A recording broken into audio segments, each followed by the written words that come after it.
灵魂画手可不是当代人的专利。长征时期，红军战士就已经把纪实漫画作为宣传工具了。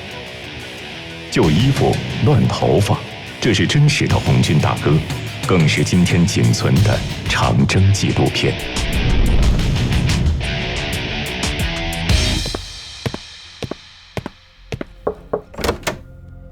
这是陕北的萧华政委托人送来的，快看看。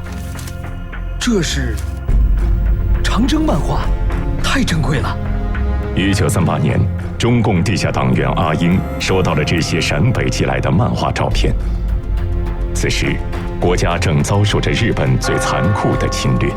阿英想，如果他们能早点在上海出版，一定会鼓舞全国人民的抗战决心。刚复印2000册，阿英的书屋很快就被查抄了。你们这是要干什么？走！全部带走！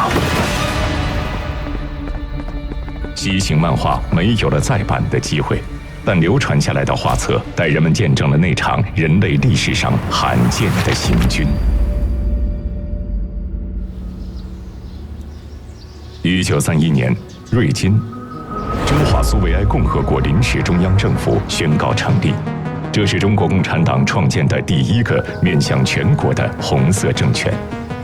很快，这支新生力量遭到了大资产阶级、大地主的代言人蒋介石的围剿。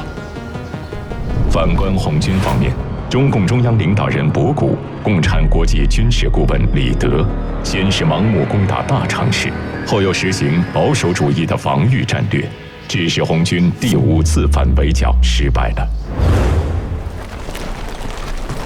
为了保存实力，中共中央和中央红军被迫实施战略转移，撤离瑞金。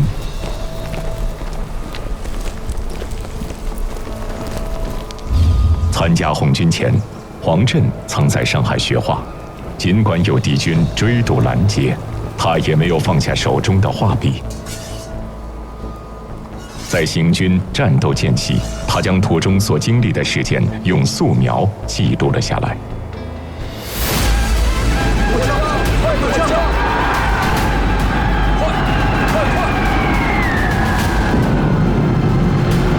湘江战役是中央红军长征经历的第1场恶战，红军突破4道封锁线，过江后，总人数由出发时的8.6万余人锐减到3万余人。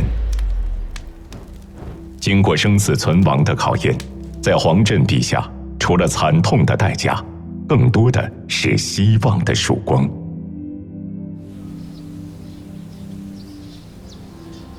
我建议要改变北上湘西与红六军团会合的原计划，改取敌人兵力比较薄弱的贵州。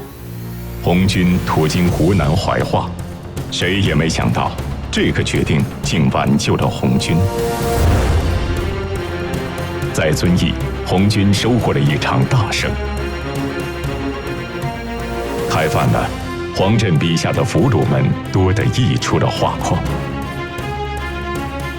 这场胜利让很多人意识到毛泽东是对的，于是一场纠正军事方针的会议就地举行。我的报告讲完了。讲完了。我们第5次反围剿出现这么大的错误，你的失败总结简直就是轻描淡写。我毛泽东有话呀，我老毛啊，可不同意博古同志的报告啊。不同意。我同意。我总结博古同志的错误归纳起来有3个主义：第一，进攻时的冒险主义。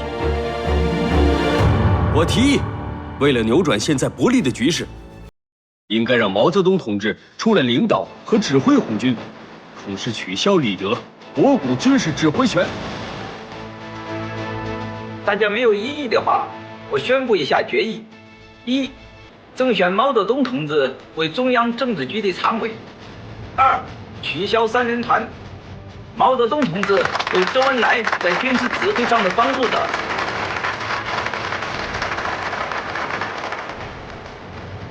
历时3天的遵义会议批判了博古等人的错误路线，确立了毛泽东在中共中央和红军的领导地位。这是中国共产党第一次独立自主运用马克思列宁主义解决自己路线方针的问题，挽救了党，挽救了红军，挽救了中国革命。在中央军委的指挥下，红军成功摆脱了优势敌军的围追堵截，而这一切都在黄震的心里激流涌动，他把所见所闻都绘制成漫画。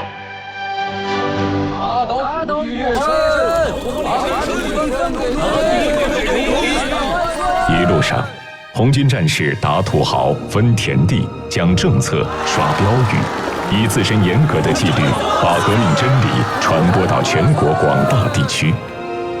为了获得彝族同胞的拥护和支持，红军先遣队司令员刘伯承与彝族头领小叶丹歃血为盟。平等团结、反对压迫的民族政策感动了他们，一些彝族青年被小叶丹送入红军。这些漫画真实呈现了中国共产党的民族政策。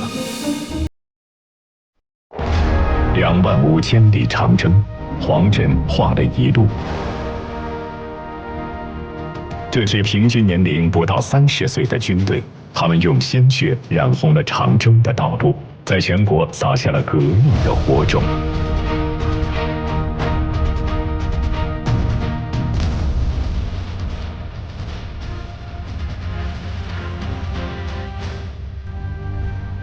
1936年10月，红2、红4方面军同红1方面军会师，长征胜利结束。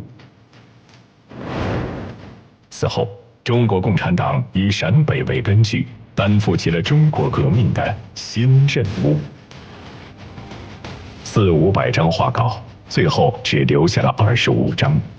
它们是历史的见证，曾鼓舞过无数年轻人，推动着中国革命走向了波澜壮阔的抗日战争时代。